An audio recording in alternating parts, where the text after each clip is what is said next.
नमस्कार, जय हिंद। मेरा नाम है अमन वोहरा। सो फ्रेंड्स, आज हम करेंगे टाइप्स ऑफ लर्निंग। तो इससे पहले मैंने लेक्चर दिया था लर्नर कैरेक्टरिस्टिक्स, तो इसके आगे हम करेंगे types of learning. So video को देखिए, साथ साथ लिखते जाइए, आपकी तैयारी ऐसे फ्री में हो जाएगी। आपको कोई भी बुक नहीं पढ़नी है, हम आपको यहाँ पे पूरा कोर्स कवर करवा देंगे। अगर आप पेड व्हाट्सएप ग्रुप ज्वाइन करना चाहते हैं डेली वीडियो पीडीएफ के लिए, आप हमें इस नंबर पे कांटेक्ट और व्हाट्सएप कर सकते हैं। याद रहे ये हमारा पेड ग्रुप है। लेकिन अगर आपको फ्री तैयारी करनी है तो वीडियो देखिए, लिखते जाइए। अगर आपको नोट चाहिए तो आप हमें इस नंबर पे कॉन्टैक्ट और व्हाट्सअप करके आप हमारा पेड व्हाट्सएप ग्रुप भी ज्वाइन कर सकते हैं, जहाँ पे आपको नोट्स दे दिया जाएगा। सो चलिए स्टार्ट करते हैं। सो देखिए, यहाँ पे हम बात करते हैं टाइप्स ऑफ लर्निंग की। आप देखिए कि जो लर्निंग है वो बहुत तरह की होती है। जैसे आप देखिए कि जो स्टूडेंट हैं, जो लर्नर है, वो बहुत अलग अलग तरीके से सीखते हैं। सो उसी के बारे में हम आज बात करेंगे। यहाँ पे लिखा है all human beings use A number of types of learning. यानी कि जितने भी ह्यूमन बींग्स हैं वो अलग अलग प्रकार से, अलग अलग तरह से सीखते हैं। These very according to context and subject matter to be learn.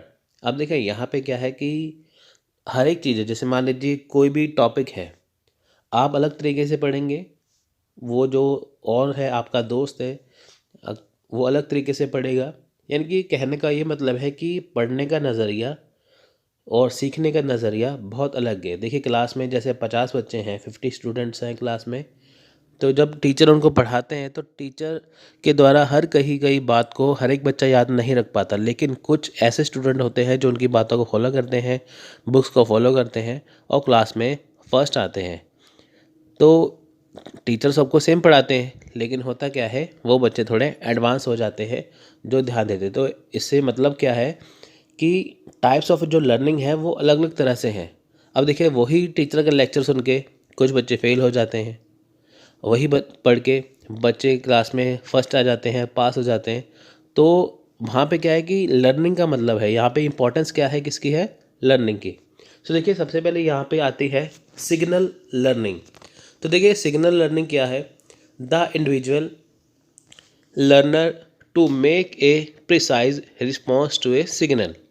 अब देखिए यहाँ पे क्या है, सिग्नल लर्निंग। सिग्नल का मतलब जैसे मान लीजिए कि आपने कोई चीज़ पढ़ी, आपको इस चीज़ के बारे में पहले पता है, लेकिन आपको एक सिग्नल मिला, एकदम से रिस्पॉन्स मिला आपको, तो आपको वो चीज़ फट से याद आ गई। जैसे मान लीजिए आपने कोई टॉपिक देखा है, कोई भी चीज़ आप पढ़ रहे हैं, आपने उससे रिलेटेड पहले भी कोई चीज़ पढ़ी हो गई, तो एकदम से सिग्नल मिलेगा, वो चीज़ आपस में इंटर रिलेट हो जाएगी। तो वो है सिग्नल लर्निंग, यानी कि सिग्नल के द्वारा या पढ़ना।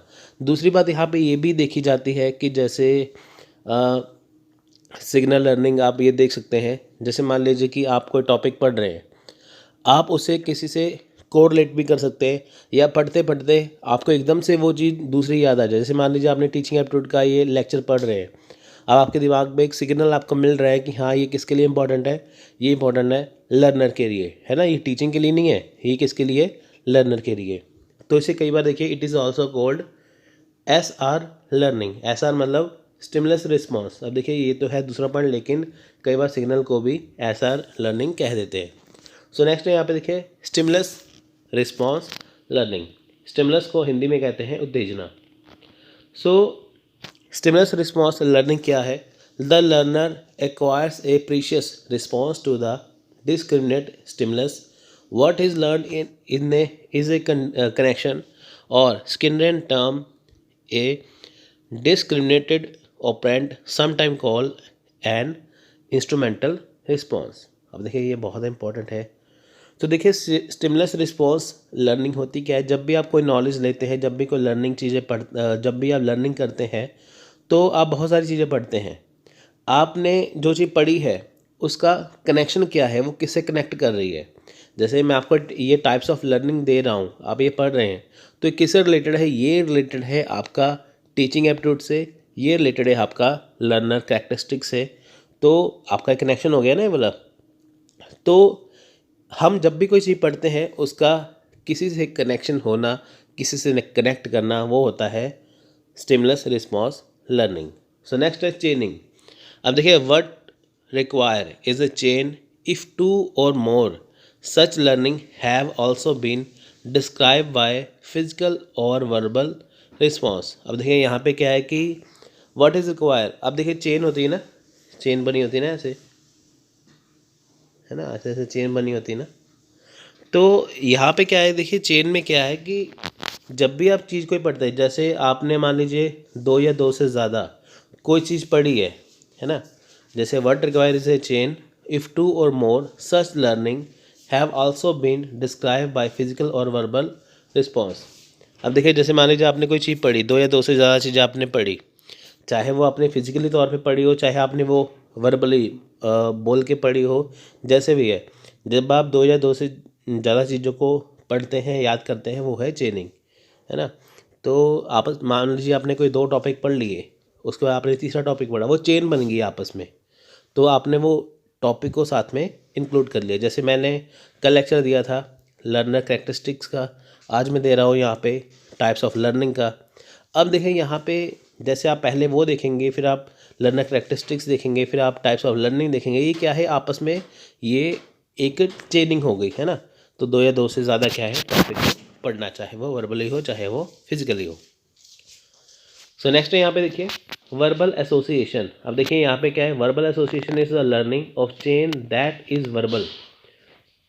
Basically the condition resemble those for other chain. However, the presence of language in the human beings make this special type of chaining because internal links may be selected from the individual previously learned repertoire of language। अब देखें यहाँ पे क्या है, simple सा verbal association क्या है, जब भी हम कोई चीज़ बोल के पढ़ते हैं या समझते हैं, है ना, तो वो है वर्बल। अब देखिए मान लीजिए कि ये किताब है, जैसे आपको मान लीजिए कोई आप पेपर वन की किताब पढ़ते हैं, तो आप उसे अपने तरीके से पढ़ेंगे, लेकिन कोई आपको वो अलग तरीके से समझा दे, आसान भाषा में वही चीज़ समझा दे, है ना, तो वो चीज़ आपको आसान लगने लगेगी। क्योंकि देखिए जो लैंग्वेज है, जैसे मान लीजिए आपको बुक की लैंग्वेज मुश्किल लगती है, लेकिन जब आप उसे आसान भाषा में जब आप उसे पढ़ते हैं या आपको कोई समझाता है आसान भाषा में, तो आपको वो जल्दी समझ में आता है।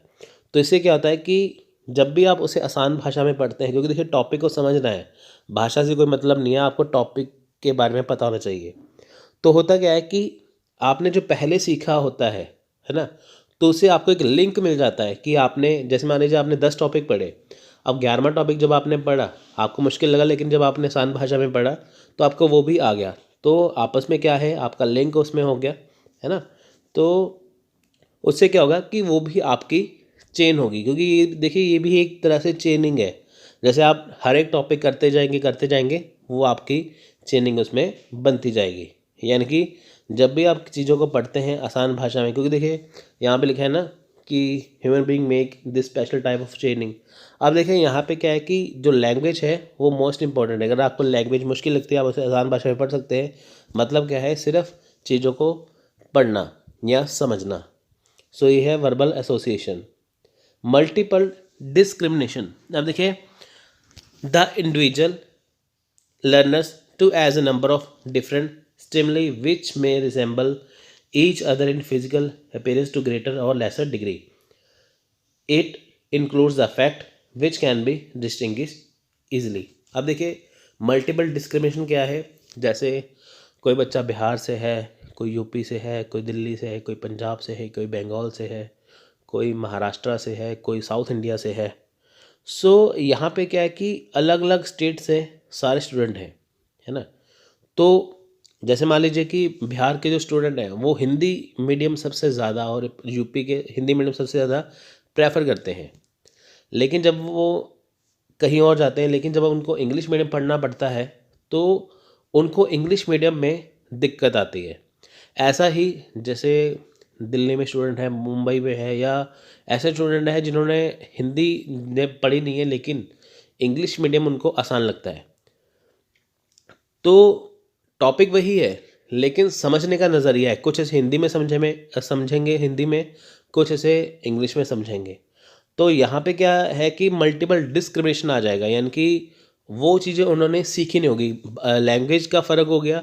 दूसरी बात क्या है कि बहुत सारे ऐसे टॉपिक होते हैं कि हर एक, जैसे मान लीजिए कि कोई दिल्ली का बच्चा है, मुंबई का बच्चा है, वो मान लीजिए वो काफ़ी पढ़ने में आगे है, लेकिन बिहार के हो गए या यूपी के हो गए या कहीं और से हो गए, लेकिन वो पढ़ने में ज़्यादा इतना उन्होंने इतना खास नहीं पढ़ा। तो जब टॉपिक चलता है तो उनको इस बारे में नॉलेज नहीं होती। तो ऐसे ही होता है कि जब मल्टीपल डिस्क्रिमिनेशन में ऐसा होता है कि जब भी आप टॉपिक को पढ़ते हैं, समझते हैं, तो उसमें बहुत हायर नॉलेज वाले बच्चे भी आते हैं और बहुत लोअर नॉलेज वाले बच्चे भी आते हैं। यानी कि टॉपिक सेम है, लेकिन कई बच्चों ने वो टॉपिक पढ़ा नहीं होता। जैसे मान लीजिए ये वाला जो टॉपिक मैं आपको पढ़ा रहा हूँ, ये बहुत सारे बच्चों ने नहीं पढ़ा होगा, बहुत सारे बच्चों ने पढ़ा होगा। अब जिन्होंने पढ़ा है उनको आसान लगेगा, जिन्होंने नहीं पढ़ा है उनको वीडियो फिर से एक बार देखना पड़ेगा ताकि वो इसे अच्छा आसानी से समझ पाएँ। Principal learning. It includes the list of concept. It has essentially the concept learning as precondition of this learning. अब देखिए प्रिंसिपल लर्निंग क्या है। यहाँ पे देखिए लिस्ट ऑफ कॉन्सेप्ट है, इनकी जितने कॉन्सेप्ट है सबकी लिस्ट आती है। तो यहाँ पे क्या होता है कि जो कंसेप्ट लर्निंग है वो प्री कंडीशन है लर्निंग के लिए। यानी कि जब भी आप कोई कंसेप्ट पढ़ते हैं वो पहले से ही तय होता है कि आपको आज पढ़ना क्या है ना। जैसे आपको मैं आज ये टॉपिक पढ़ा रहा हूँ तो पहले से तय था या आपको मैं टॉपिक आज पढ़ाऊँगा, कल मैं आपको ये टॉपिक पढ़ाऊँगा। तो प्रिंसिपल लर्निंग क्या है, जब भी आप चीज़ों को समझते हैं तो वो कंसेप्ट की लिस्ट होती है कि आपको आज ये पढ़ना है, कल वो पढ़ना है, परसों ये पढ़ना है, ऐसे करके।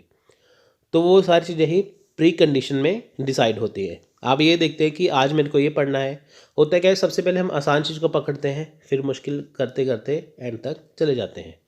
तो वो कॉन्सेप्ट की लिस्ट हो जाती है, तो उसे बोलते हैं प्रिंसिपल लर्निंग।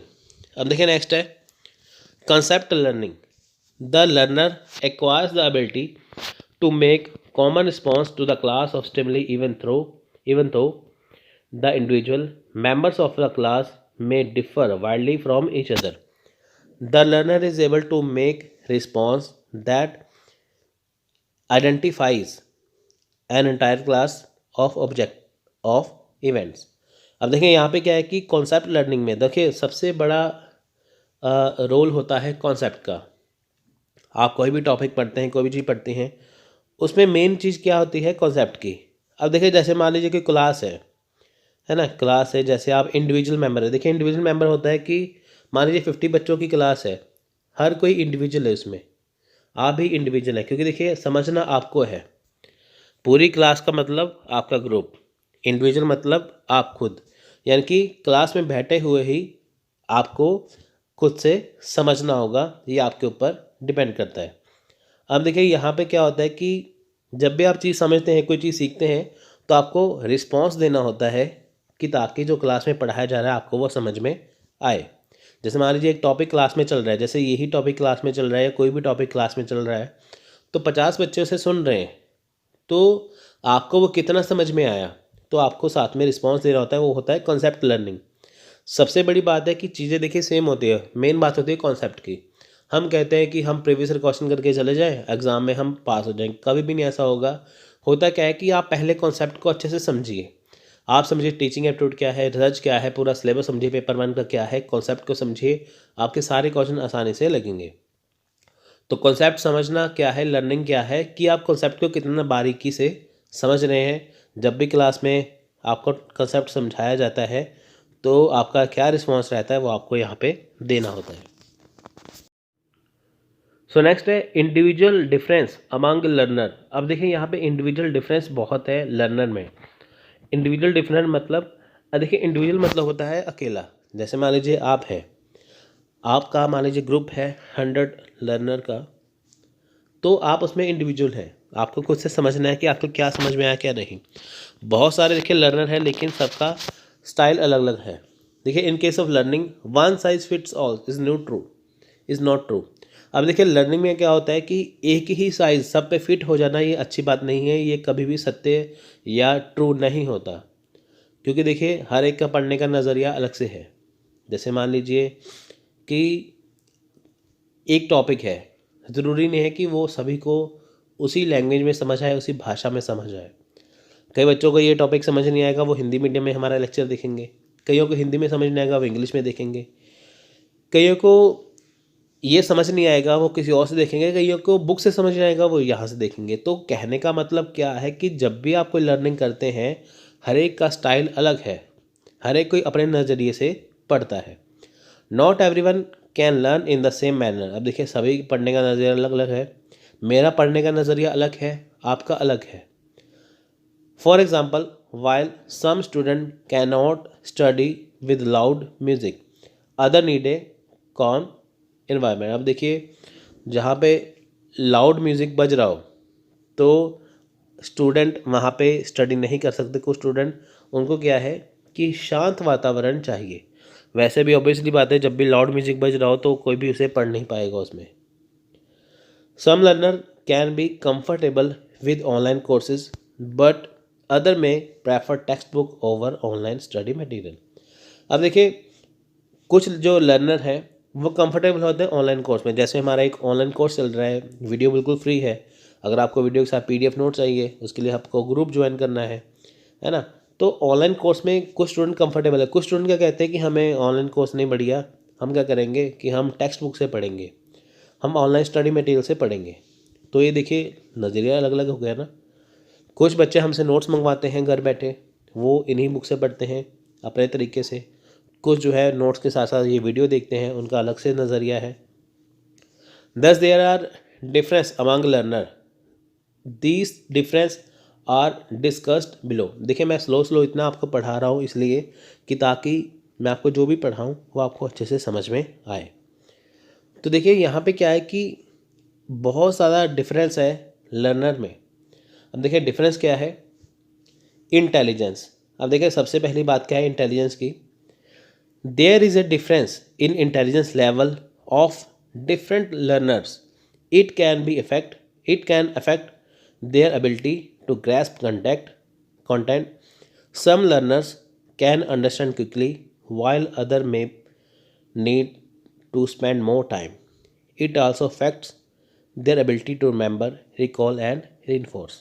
अब देखिए, यहाँ पे क्या है, सबसे बड़ी बात आती है इंटेलिजेंस की। अब देखिए, बहुत सारा फ़र्क है इंटेलिजेंस में। अब देखिए, सभी का जो दिमाग है वो एक ही बार में ऐसा काम नहीं करता। अब देखिए, होता क्या है कि जैसे मान लीजिए कि बहुत सारी चीज़ें ऐसी हैं। जैसे मान लीजिए इंटेलिजेंस है, इंटेलिजेंस में क्या है कि लेवल अलग है। जैसे मान लीजिए कि चार यहाँ पे लर्नर हैं, तो सभी का माइंड एक सा नहीं होता। कुछ सुपर फास्ट होंगे, कुछ सुपर स्लो होंगे, कुछ मीडियम होंगे, कुछ कैसे होंगे। अब देखिए, बहुत सारे बच्चे ऐसे हैं, यहाँ पे लिखा है बहुत सारे बच्चे देखिए ऐसे हैं, वो हर एक चीज़ को ईजिली अंडरस्टैंड कर लेंगे, क्विकली अंडरस्टैंड कर लेंगे। लेकिन कईयों को उसके ऊपर बहुत टाइम देने की ज़रूरत होती है, उसे वो बहुत टाइम देने के बाद समझ पाते हैं। कुछ बच्चे आसानी से करते हैं, कुछ बच्चे क्या है उनको टाइम देते हैं सेम टॉपिक पे, तो होता क्या है उनको समझने में दिक्कत है ना। अब देखिए, यहाँ पे बात आती है रिमेंबर, रिकॉल और रीइंफोर्स की, यानी कि चीज़ों को याद करना। ठीक है, चीज़ों को याद करना, उनको रिकॉल करना, चीज़ों को याद करना, याद रखना और फिर उसे रीइंफोर्स करना। ये अपने आप में बहुत बड़ा चैलेंज है, ये अपने आप में बहुत बड़ा डिफरेंस है। कुछ बच्चे पढ़ते हैं, तुरंत उन्हें भूल जाता है। कुछ बच्चों को हमेशा ही याद रहता है। आप देखिए, आपने एक साल पहले जो भी चीज़ पढ़ा होगा, स्कूल में पढ़ा होगा, कॉलेज में पढ़ा होगा, जब आपने पोस्ट ग्रेजुएशन किया तब पढ़ा होगा, PhD में पढ़ा होगा, तो आपको वो चीज़ें कुछ ना कुछ अभी भी याद होंगी। कई बच्चों को सब कुछ भूल गया होगा। तो यहाँ पे क्या है, इंटेलिजेंस का डिफरेंस है। नेक्स्ट है एप्टीट्यूड। अब देखिए, एप्टीट्यूड क्या है? This is ability to do something. अब देखिए, एप्टीट्यूड क्या होता है कि कुछ करने की योग्यता। आप मेरा फर्स्ट लेक्चर देखेंगे तो मैंने वहाँ पे एप्टीट्यूड को बहुत अच्छे से डिफाइन किया है, टीचिंग के साथ एप्टीट्यूड को। कुछ करने की क्षमता है ना, कुछ करने की ability. The learners aptitude affect his performance. In many research study, it has been found that higher level of aptitude result in better performance in learning and retaining it. It is also related to critical thinkers of learner. अब देखिए, जब भी आपने कोई चीज़ पढ़ी है, आपको देखना है वो चीज़ सही है, गलत है, क्या है। तो आप उसे कैसे समझेंगे? आप उसे समझेंगे क्रिटिकल थिंकिंग के द्वारा। मान लीजिए आपने कोई चीज़ पढ़ी, कोई टॉपिक पढ़ा, क्या वो टॉपिक अच्छा है, उसमें क्या कमियां हैं, क्या अच्छाइयां हैं, वो आपको क्रिटिकल थिंकिंग से ही पता चलेंगी। यानी कि एप्टीट्यूड का मतलब होता है कि कुछ करने की एबिलिटी। जब भी आप किसी चीज़ों को पढ़ते हैं, है ना, जब भी आप किसी चीज़ों को पढ़ते हैं तो एप्टीट्यूड के द्वारा आपकी परफॉर्मेंस पे क्या है, इफ़ेक्ट पड़ता है। अब देखिए, बहुत सारी रिसर्च स्टडी में ये पाया गया है, जो हायर लेवल ऑफ एप्टीट्यूड है वो बेटर है किससे, लर्निंग से, है ना। Higher level of aptitude result in better performance in learning and retaining. यानी कि जो हायर लेवल का एप्टीट्यूड है वो बेटर परफॉर्मेंस देता है किसमें, लर्निंग और रिटेनिंग में। यानी कि देखिए, जो भी आपने चीज़ पढ़ी है, आपने क्रिटिसाइज़ किया है, आपने समझा है अच्छे से, है ना, आपको पता है कि ये है। जैसे एप्टीट्यूड का योग्यता मतलब होता है हिंदी में कि आपने जो चीज़ पढ़ी है ना, आप में कुछ स्पेशल चीज़ है, आप चीज़ों को आसानी से समझ रहे हैं, है ना, आप में थिंकिंग है, क्रिटिकल थिंकिंग है, क्या अच्छा है क्या बुरा है। तो आप में क्या है, वो हायर नॉलेज आ गई, हायर लेवल की नॉलेज आ गई। क्योंकि देखिए, हर कोई क्रिटिसाइज़ नहीं कर पाएगा, हर एक को नहीं पता चल पाएगा कि क्या चीज़ बढ़िया है क्या नहीं बढ़िया।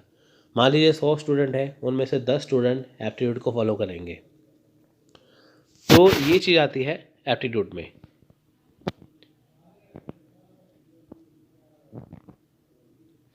नेक्स्ट है एज। देखिए, age effect to curiosity to learn. We know that kids are most curious to acquire new knowledge, but as we grow older our curiosity level decrease.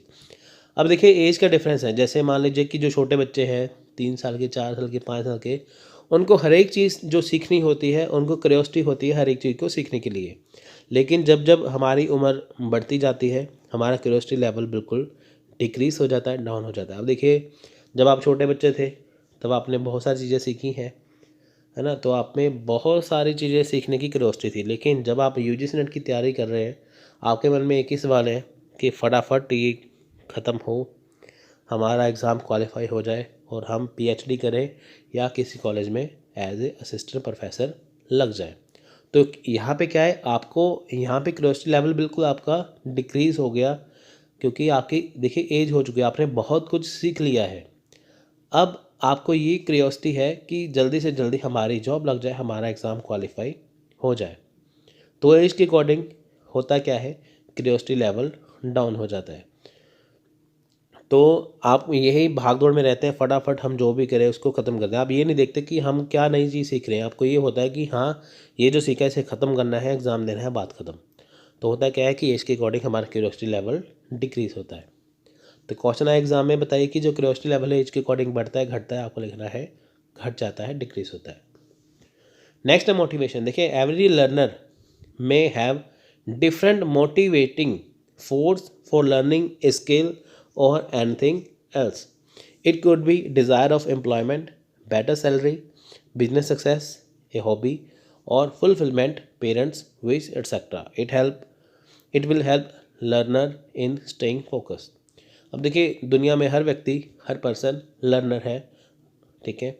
अब देखिए, उनको मोटिवेशन करना ज़रूरी, मोटिवेट करना ज़रूरी है। अब देखिए, जैसे आप एग्ज़ाम की तैयारी कर रहे हैं, आपको मोटिवेशन की ज़रूरत है। साथ में आपको लगता है कि एग्ज़ाम बहुत ज़्यादा मुश्किल है, क्योंकि देखिए बहुत सारे बच्चे आपको डरा देते हैं कि ये एग्ज़ाम बहुत मुश्किल है, ये ऐसे है, वो वैसे, आपके मन में बहुत सारी चीज़ें आ जाती हैं। आपको यहाँ पे ज़रूरत है मोटिवेट करने की। अब मोटिवेट कैसे किया जाता है, आपको एग्जांपल देते हैं। जैसे पहली ही बार में बच्चों ने जेआरएफ किया, पहली ही बार में यूजीसी नेट क्वालिफाई किया, अगर वो पहली बार कर सकते हैं तो आप भी कर सकते हैं। तो इससे आप मोटिवेट हो जाते हैं, आपके अंदर एक विश्वास आ जाता है, ट्रस्ट आ जाता है अपने आप को लेके कि हाँ, अगर वो कर सकते हैं तो मैं भी कर सकता हूँ या कर सकती हूँ, है ना। तो मोटिवेशन लेवल बहुत अलग तरीके से हो सकता है। जैसे एम्प्लॉयमेंट की डिज़ायर है, जैसे आपको है, आपको पता है कि आपका एग्ज़ाम क्वालिफाई होगा, आप कहीं पे असिस्टेंट प्रोफेसर लगेंगे या कहीं पे पीएचडी करने लगेंगे, है ना। तो बेटर सैलरी। अब देखिए, मोटिवेशन क्या है, जैसे मान लीजिए कोई एम्प्लॉय है, वो कहीं पे काम कर रहा है, तो वहाँ पे उसे जितनी सैलरी मिल रही है वो अपनी सैलरी को बढ़ाने के लिए, है ना, तो और वहाँ पे काम करेगा, वो अच्छे से काम करेगा अपने बिजनेस को सक्सेस बनाने के लिए, है ना। तो बहुत सारी चीज़ें ऐसी आती हैं जो मोटिवेशन का काम करती हैं। मोटिवेशन कैसे, जैसे मान लीजिए बिजनेस है, कोई बंदा है वो 10 रुपये की मान लीजिए चॉकलेट बनाता है, अब वो मान लीजिए उसका रेट 12 रुपये हो जाए, उसका जो काम है वो डबल हो जाए, तो वो मोटिवेट होगा ना, वो आगे और बिजनेस को बढ़ाएगा। और साथ में देखिए जो पेरेंट्स की जो फीलिंग है, विश है, जैसे आप कहते हैं कि ये मेरा सपना है, ये मेरे घर वालों का सपना है कि मैं ये बनूँ, मैं वो बनूँ, है ना, वो चीज़ आप उसके अकॉर्डिंग चलते हैं तो आपको वो मोटिवेट करते रहते हैं। सो नेक्स्ट है personality. The personality of a learner also impact his ability to learn. His interaction with other will depend on his personality. अब देखिए हर एक की जो पर्सनैलिटी है ना, वो अलग है। जैसे पर्सनैलिटी है लर्नर की, वो भी उसकी लर्न की एबिलिटी पे बहुत ज़्यादा इम्पैक्ट डालती है। अब देखिए जो उसका इंट्रैक्शन है अदर लोगों से, वो उसकी पर्सनैलिटी पे डिपेंड करता है। Different personality trait such as extraversion, agreeableness, conscientiousness, यहाँ पे neuroticism and openness are related to job performance, academic achievement, leadership and wellbeing. अब देखिए जो आपकी पर्सनैलिटी है वो लीडरशिप में कैसी है, एकेडमिक अचीवमेंट में कैसी है ना, जॉब परफॉर्मेंस में कैसी है, ये आप पे डिपेंड करता है। देखिए जो हर एक जो व्यक्ति है, जो हर एक पर्सन है, उसकी पर्सनैलिटी अलग होगी। जैसे देखिए कुछ कईयों की पर्सनैलिटी है वो जल्दी से जल्दी ही बातों को एग्री कर लेते हैं, वो आराम से दूसरों के ऊपर इफेक्ट डालते हैं अपना, है ना। हम कहते हैं ना ये पर्सन बहुत अच्छा है, ये व्यक्ति इतना अच्छा नहीं है, तो उसकी पर्सनैलिटी पे वो डिपेंड करता है, उसका आपस में तालमेल कैसा है लोगों के साथ। Prior knowledge. अब देखिए प्रायर नॉलेज क्या है। Prior knowledge of the learner also make a difference in his learning ability. A learner will be able to learn better if he is able to relate it with his other prior knowledge. If a person does not know the basic mathematical operation, then how will he learn advanced mathematics? So, prior knowledge and experience of learner affects his learning. अब देखिए यहाँ पे क्या है, prior knowledge, आपको चीज़ों के बारे में पहले पता होना चाहिए, तब आप उसे आसानी से समझेंगे। जैसे आप ये टॉपिक पढ़ रहे हैं, अब जिनको इसके बारे में पता होगा कि लर्नर कैरेक्टरिस्टिक्स होते क्या है ना, टाइप्स ऑफ लर्निंग होती क्या है, तो वो उसे आसानी से समझेंगे। जिनको पता ही कुछ नहीं है, वो पहली बार पढ़ रहे हैं, तो ये सब कुछ उनके ऊपर से चला जाएगा। तो आपको चीज़ों के बारे में पहले से नॉलेज होती है। तो देखिए होता क्या है कि जैसे मान लीजिए कि किसी को या आपको बेसिक मैथमेटिकल ऑपरेशन नहीं पता, आपको पता ही नहीं है प्लस कैसे करना है, माइनस कैसे करना है, डिवाइड कैसे करना है, मल्टीप्लाई कैसे करना है, ये चीज़ें आपको पता ही नहीं है, तो आप एडवांस लेवल का मैथ कैसे कर पाएंगे। कुछ बच्चे कहते हैं हमें डाटा इंटरप्रिटेशन बहुत मुश्किल लगता है, ये पहाड़ है, ये से हम तोड़ नहीं पाएंगे। लेकिन जब आप परसेंटेज, एवरेज, रेशो, प्रपोर्शन, ये 3 चैप्टर आसानी से करेंगे तो आपका मैथमेटिक भी हो जाएगा, आपका डाटा इंटरप्रिटेशन भी हो जाएगा, है ना। तो उसके लिए क्या है, आपको प्रायर नॉलेज होना ज़रूरी है। डाटा इंटरप्रिटेशन के लिए परसेंटेज, एवरेज, मैथ का आना ज़रूरी है। अगर आप वो करेंगे डाटा इंटरप्रिटेशन आसानी से करेंगे। अगर आपको वही नहीं आता तो आप कभी भी डाटा इंटरप्रिटेशन नहीं कर पाएंगे। तो प्रायर नॉलेज होना ज़रूरी है। So next learning style. अब देखिए लर्निंग स्टाइल हर एक का अलग अलग है। Every learner has a different learning style. Some need complete silence while other need music to concentrate. अब देखिए लर्निंग स्टाइल अलग से है। कुछ बच्चों को या कुछ लर्नर को बिल्कुल कंप्लीट साइलेंस होता है, पढ़ने के लिए चाहिए। कुछ बच्चों को साथ में थोड़ा सा म्यूजिक चाहिए, वो उसमें पढ़ सकते हैं। सम में learn better with discussion, with other में लाइक टू स्टडी अलोन। अब देखिए कुछ बच्चे क्या करते हैं कि वो अकेले पढ़ना पसंद करते हैं। कुछ बच्चों को चीज़ों को जैसे डिस्कस करके पढ़ना पसंद है। जैसे कोई टॉपिक है, 4 बच्चों में या 4 दोस्तों में डिस्कस किया, नॉलेज ली, उनको आ गया। लेकिन कुछ बच्चों को खुद से पढ़ना, अलग से पढ़ना अच्छा लगता है। तो लर्निंग स्टाइल अलग हो गया ना। Some may prefer e book and other online material, whereas other may be more comfortable with textbook. अब देखिए बहुत सारे बच्चे हैं वो ई बुक, जैसे हमारा PDF नोट से बहुत सारे बच्चे लेते हैं, परचेज करते हैं, ऑनलाइन स्टडी मटेरियल लेते हैं, है ना। तो कुछ बच्चे वो पढ़ लेते हैं अपने कंप्यूटर लैपटॉप में, तो कुछ बच्चे टेक्स्ट बुक मंगवा के पढ़ते हैं। तो ये क्या है, ये डिफरेंट लर्निंग स्टाइल है। पढ़ना तो है ये, लेकिन स्टाइल अलग है उनका। सो नेक्स्ट है एटीट्यूड। ये लास्ट पॉइंट है। देखिए The attitude of the learner is also a very significant factor. A positive attitude will help in learning effectively. The different aspect of attitude such as interest, open-mindedness, cheerfulness, prejudice and affection help in shaping the personality of the learner. अब देखिए attitude क्या है। आपका attitude positive हो सकता है, आपका attitude negative हो सकता है।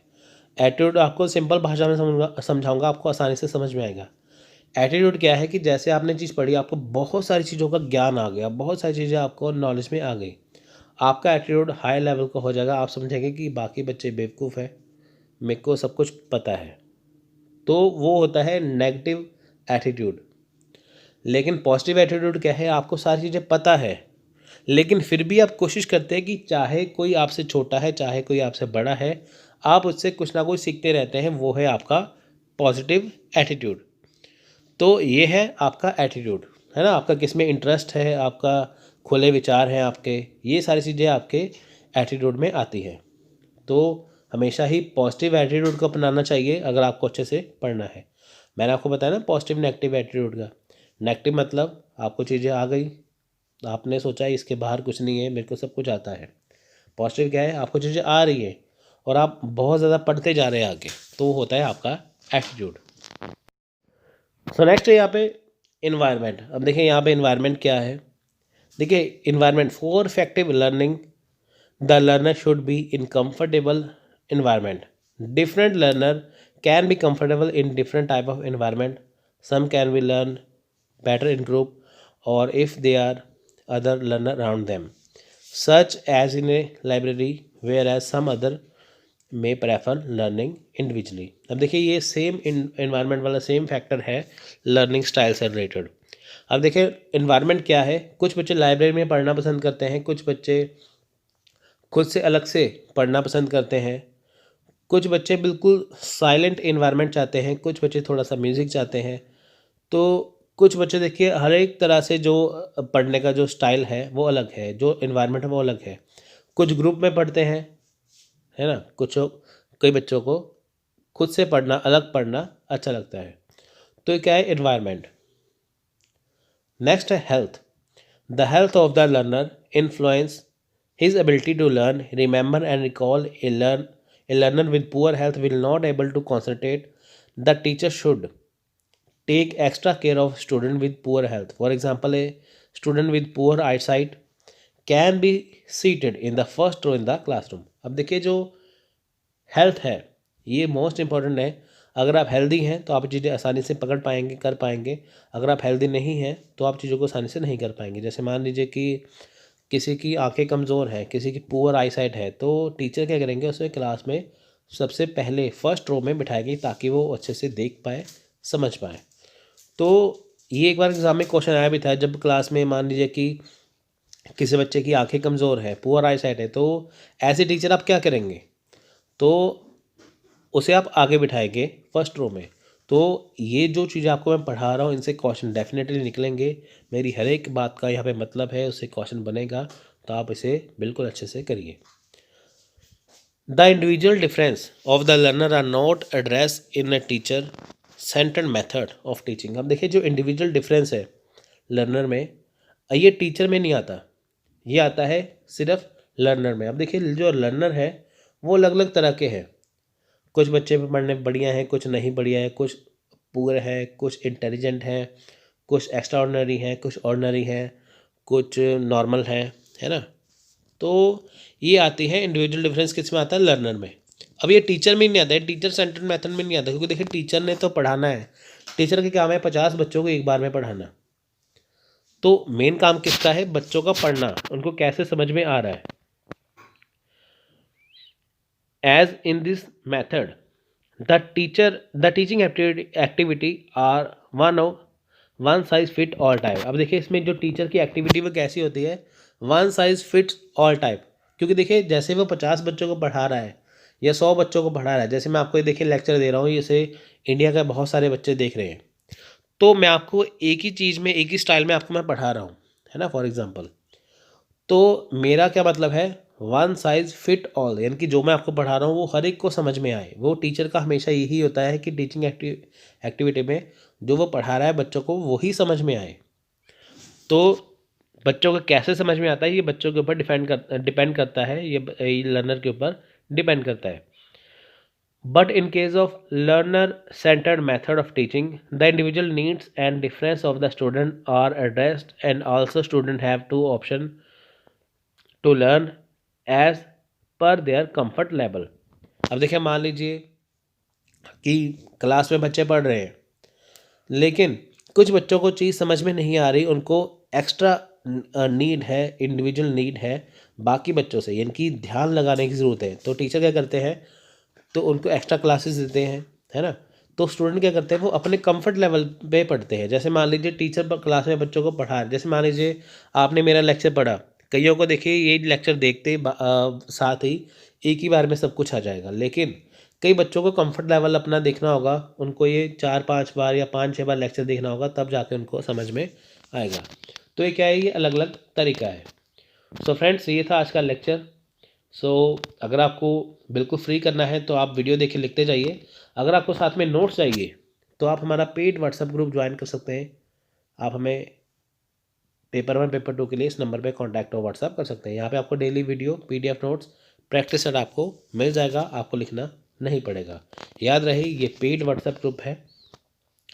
तो साथ ही सब्सक्राइब करिए स्टडी भारत और स्टडी भारत 2.0, जिसका लिंक मैंने डिस्क्रिप्शन में दे रखा है। स्टडी भारत 2.0 का ये एक स्पेशल चैनल है जहाँ पे आपको एमसीक्यूज करवाया जाएगा, और स्टडी भारत पे डेली आपका जो लेक्चर हम देते हैं डिस्क्रिप्टिव में वो यहाँ पे आएगा। तो दोनों को सब्सक्राइब करके बेल आइकन ज़रूर दबाइए, ताकि आप हमारे से कनेक्ट हो पाए और आप फ्री में कोचिंग कर पाए। So wish you all the best, take care, जय हिंद।